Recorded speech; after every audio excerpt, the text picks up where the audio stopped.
ma zaina hian in lam faklam entir judge ten in lo lam thim ziate kan ria lom kan te zaina hian ya a background music kha kan soi lo kha background music kha mizo tongan le ma hian kariru khoile min fel na se mem thin li a kari job forever ti la mizo tongan le na dia no mizo tongan le in kha kan ma thile zaina background music kha ni ron mang le chi kha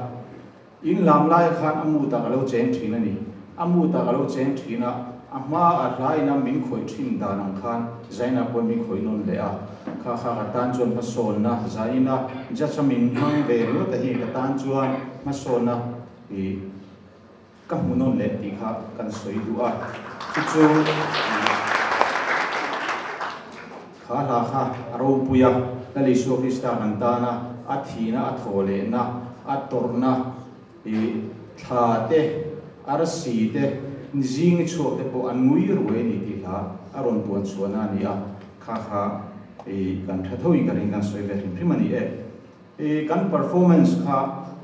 athak hlom khop maya kan body language te tin kan lo cha sa chuan atha ma ro chu lati sel tur kan lan nei kam khop maya competition ani hian tension sanga kan du dana kan zila yang te kan perform tak tak kan ti thelo thina ni ama ro chu kan engani kan zirna sa le kai pu chana sa kha heta hian kan lan suati thina kai pu chana sa chuan elaya hianin kai pu chana ang ai tha ko harin ati theya pu chana te kan mitha pu chana an sa le in kan ria khating ron ti tur khan tin athatua khan atira lali suat torna lampang khan ron chanani khang zong kha khovel hemi ni china ka soi khani le tha te ar si te kim mai khanin lali suwa torna cross era torna kha aron lan chu tira khala khan helaya in expression facial expression kan ti akhala han tam taka khanin aron lang lo de le kha kan lo wi de le ga chuan huwa khanin lali suwa krista tholena chungchang aron sak chho chia khan khalaya khanin ron di chhota then chu khalai han him mel te khating chi ala thuina ron ken tel ama sei kha iron nan chuatir kha an kuma ma se khalaya tension na sel tu competition ni si laya lan chuatir lo khat lem te an oma kha au yom kan te khalai te han comment bua tin in creativity kha atha in ron helai in ron in dan zong originality te khating kha tha khating formation po kha atha hop mai khating khanin khang zong in costume po engeni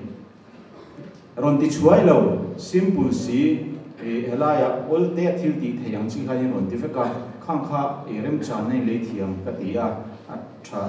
viam ka ria tin teamwork kha atha ron khop maya athen page kha in thazo tak se tak te ko hai no mani ang roin bin ve khamo khama anuama in inthiam rual dan arwal hi amoi ni lama chuan faklam le